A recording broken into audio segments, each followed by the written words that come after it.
Hello everyone, welcome to ITLS Academy. It is a great learning platform to learn anything and everything from the comfort of your home. Let me introduce myself. I am your mentor, Gitanjali Jha. I am a content creator, storyteller, experience designer, corporate trainer, and an author. With over 15 years of cross-functional experience across leading brands like H&M, Shoppers Stop, Godrej, and Future Group, I stand at the powerful intersection of business, creativity, leadership, and entrepreneurship. My journey has been one of turning ideas into impactful stories through visual design, transformational training programs, and the written words. As a corporate trainer, mentor, and entrepreneur, I have conducted pan India workshops on soft skills, technology, leadership, and professional excellence, impacting employees and emerging leaders across the retail and service industries.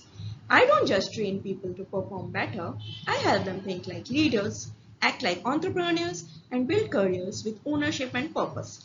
I have had the privilege of serving as a guest lecturer at NIFT and Vogue Institute and of contributing to non-profit education initiatives through Unnati, where I work closely with young minds to help them rise beyond limitation and circumstances. Trust me, giving back brings boundless joys to us.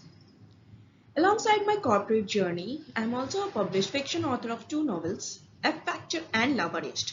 Storytelling is at the heart of everything I do. It shapes how I communicate, how I train, and how I help leaders connect with people, vision, and impact. My academic foundation includes a degree in fashion technology from NIFT, an MBA from NIRM, and professional certifications in digital marketing from Google and content design, a blend that fuels both strategic leadership and creative execution. Today, I work with leaders, startups, and entrepreneurs to help them build confidence, clarity, communication power, and conscious leadership so they don't just grow businesses, they build legacy driven brands and purpose led success. So, this is lecture 28. Today, we'll be learning about companies' growth stage and value of corporate culture. Right? Yes. So, most of us are in the beginning phase. We are startups, we are entrepreneurs, but eventually we all are planning to grow. Isn't it? Right. So, let's learn about what are the stages of the company's growth. Let's begin from the beginning. The birth of biotech startup. The biotechnology industry can trace its root back to 1976 when Genentech, founded by Herb Bayer and Bob Swenson, became the first biotech startup. At that time, starting a biotech company was limited to experienced professionals or faculty members. However, with the democratization of life science entrepreneurship, graduate students and postdocs now have the opportunity to commercialize their scientific expertise and contribute to the industrial growth, right? We are in the liberal era, thankfully. Genentech's groundbreaking work in recombinant DNA technology paved the way for the development of innovative medical treatments and therapies. Their successful creation of synthetic insulin, human growth hormone, and other biological drugs revolutionized the field of biotechnology and opened doors for countless entrepreneurs. So, welcome to the club. Herb Boyer, a biochemist, and Bob Swenson, a venture capitalist, collaborated to turn cutting-edge scientific discoveries into a viable business. Genentech's early success and subsequent acquisition by Roche for $47 billion in 2009 highlighted the potential financial rewards for biotechnology investors. Great! Are you motivated?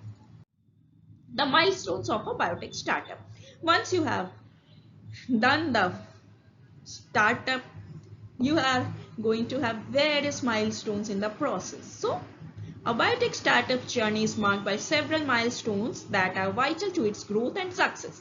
These milestones serve as key indicators of progress and can significantly impact the trajectory of the startup. Let's explore some of the major milestones that every biotech startup aims to achieve. By now, you must have made your plans, right? Business plans, and what will be your milestones, how you will celebrate it, and what will be the timeline for that, and capital required for that. These things are extremely important, so please do it thoroughly. Research and development. Research and development, or R&D, is the foundation of every biotech startup. We are innovators first, right?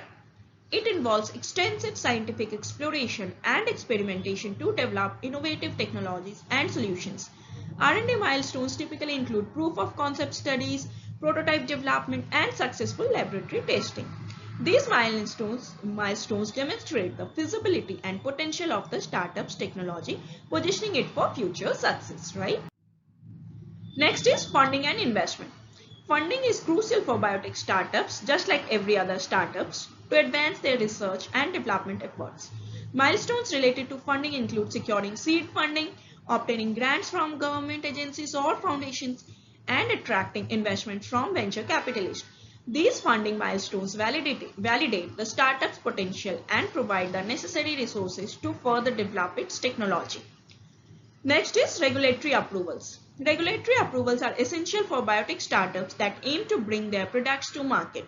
Milestones in this area include successfully navigating the regulatory process, obtaining necessary approvals such as FDA clearance of or European Medicine Agency's authorization, and meeting all regulatory requirements in different countries based on their regulations.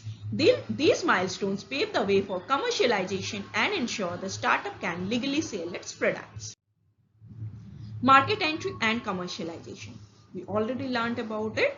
Please go through the previous videos. Market entry and commercialization milestones indicate that a biotech startup has successfully transitioned from the research and development phase to the market. These milestones involve establishing strategic partnerships, securing distribution channels, and generating revenue through product sales and collaborations. Achieving market entry and commercialization is a significant milestone that validates the startup's technology and positions it for long-term success, right? Overall, the milestones of a biotech startup encompass various aspects including research and development, funding and investment, regulatory approvals, and market entry. Achieving these milestones demonstrate the startup's growth, success, and potential impact on the biotech industry. So we learned about the milestones. Let's understand how to meet the unmet needs. What is already there, if you are going to do it, you are going to face more competition. If you are doing something which has not been answered yet, your product is going to be innovative, you are going to have better USP selling, and you are helping customers find a solution which they are looking for. One of the crucial steps in the lifestyle of a biotech startup is identifying the unmet need that their technology addresses, right? Startups must carefully analyze the market and identify a problem that their biotech solutions can solve. The unmet need can be a gap in existing treatments, a lack of efficient diagnostic tools, or an untapped potential for personalized medicines. These are few examples. You can dive deeper and find more such unmet needs. When identifying the unmet needs, startups must ensure that there is a market for their solution, right? Do your research right. Go for surveys, pilot marketing. While it is acceptable to target a niche market, startups should also consider the potential size of the market and its growth prospects. Understanding the market dynamics and the competitive landscape is essential in developing a successful biotech startup. Let's understand the challenges and opportunities. Identifying the specific needs of the target market. Innovation and of differentiation are the opportunities. Market competition and saturation. Opportunities, untapped market potential, right? Regulatory and legal constraints will be always there. How to handle this? By industry partnerships and collaborations and understanding the regulations thoroughly. Market validation and acceptance. How you can make it into an opportunity? By market expansion and scalability, right? Building a strong team. A successful biotech startup relies on the expertise and collaboration of a high quality team. Building such a team involves selecting individuals with complementary skills and diverse backgrounds to drive innovation and overcome challenges, right? You have to make your team strong. You have to recruit very carefully. Initially you cannot have a large team, so your team is your core strength. So invest in them, learn about them, take time to create your team.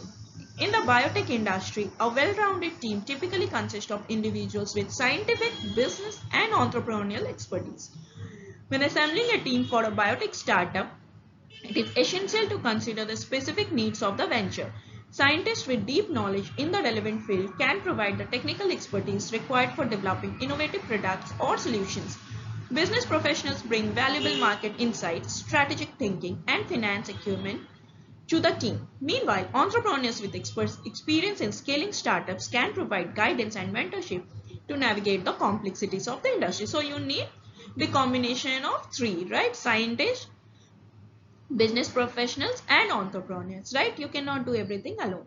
It takes a village to raise a child. Similarly, it takes a great team to build an empire. Collaboration is the key to success in biotech startups. A team with complementary skills can effectively tackle challenges from different angles and come up with the creative solutions to demonstrate to investors that the startup has the ability to work collaboratively and enhancing its credibility and increasing the chances of securing funding, right? Let's understand the importance of diversity. In addition to complementary skills, diversity within a biotech startup team is crucial for fostering innovation. The diverse perspectives, backgrounds, and experience bring different viewpoints to the table, enabling the team to approach problems from various angles and consider alternative solutions. You always have your plan B, C, D, E, and so on ready, right? Every time plan A does not work. So be prepared for the changes. The diversity of thought can drive breakthrough innovations and improve problem-solving capabilities.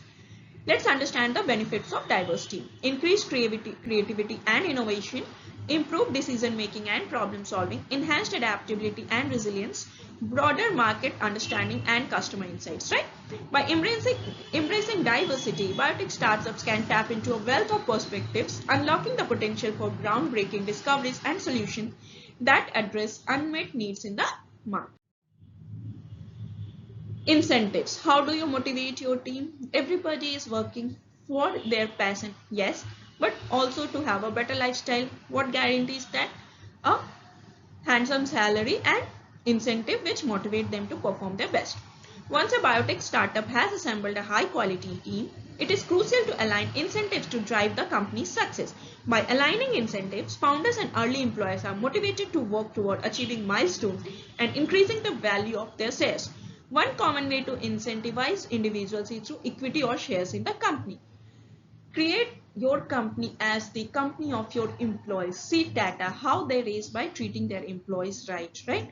Don't be like this rush to accumulate all your wealth for yourself. Distribute it. The more you get, the more you are going to get.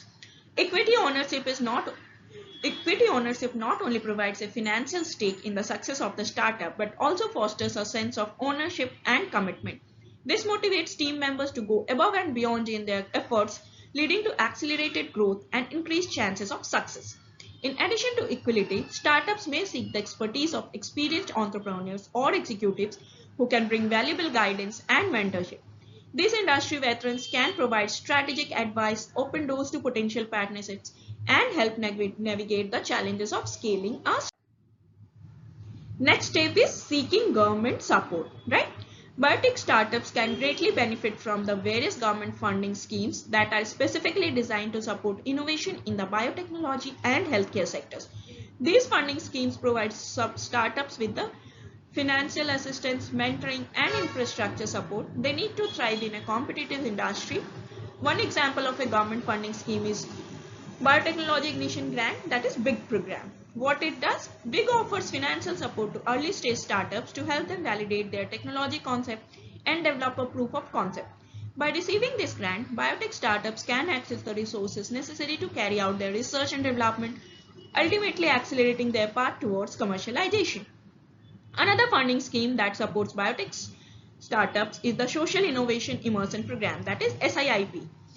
SIIP offers funding to startups that are focused on developing innovative solutions for social challenges. This program not only provides financial supports but also connects startups with society and experts who can guide them through the process of creating impactful solutions. At the end of the day, we all want to make a positive difference to the world. We have to leave world a better place than when we entered, right? That is going to be our legacy. So learn about SIIP, see what companies are doing there, how your business can contribute, and how you will learn, how are you going to make a positive difference and work towards greater good, right? Next step is product safety, right? Your products have to be very, very safe and usable, so that there is no side effects, there is no harm to the intended users. Make sure the company keeps detailed R&D records showing that problems were solved and no shortcuts were taken, right? Don't go for shortcuts. Counsel and control internal email conversation among scientists and engineers, right? Keep everything documented. Whenever it is needed, you can always see the process and show it to your auditors, right? Carefully, conservatively, and truthfully construct all warranties, disclaimers, and public warnings in a manner to comply with law and agency regulations, right? When the product has reached the marketplace, make sure the company keeps adequate records of consumer problems, complies with agency reporting regulations, and follows up on complaints as appropriate. The reality is that personal injury and product liability claims can often be resolved much more inexpensively if dealt with upon notice rather than after years of litigation and the crystallization of positions, right? So, better do it right from the first time. Commercialization, right? No matter how intriguing the research or altruistic the product, at the end of the day, the biotech company needs to make money or look like it is going to, right? We all are working for greater good, for making world better, but we all need money to make it fruitful and realistic, right? The ownership of an approved product can result in the company becoming much more attractive to outside investors and other large established biotech companies. Therefore, the company is now in a position to seek additional investment and commercialization relationship, creating a new role for our GC, right? We already learned about the funding process, how it works, how you have to do the networking. I hope you all are on LinkedIn as your page as entrepreneur, right? If not, please do it today. In addition, the biotech company will likely want to seek other markets for its products beyond the United States, right? Entry into the international marketplace will require the company and the GC to comply with the separate intellectual property and regulatory schemes in each new jurisdiction, right? Every company has its own set of IP regulations, own set of checklist. Please go through it, understand it thoroughly before entering into any new market. Finally, while the biotech company may have a patent and possess an exclusive right to produce and market its product, that right is limited to a term of years. Consistent with the business adage of stand still and die, the biotech company will want to explore ways to extend that limited monopoly through additional products, applications, and new follow-on products that may not require new level of regulatory security. Innovation is the key. If you want to be relevant, keep innovating, right? Let's understand and explore this very interesting topic further. Jot down and understand what stage of company life cycle you are in. Plan your goals and timelines for next stages, right? Based on your today's learning, what will be the USP of your startup? What will be its story? How you will define its values, mission, and vision, right? Great. Follow us on social media, Insta, Facebook, YouTube, WhatsApp, and LinkedIn. Subscribe to our channel to get more related articles and keep learning. Thank you for watching this video. Do like, share, and subscribe. You can call us at our helpline number, and if you have any doubts, you can also comment in the comment section. Have a great day. I'll see you soon with next video.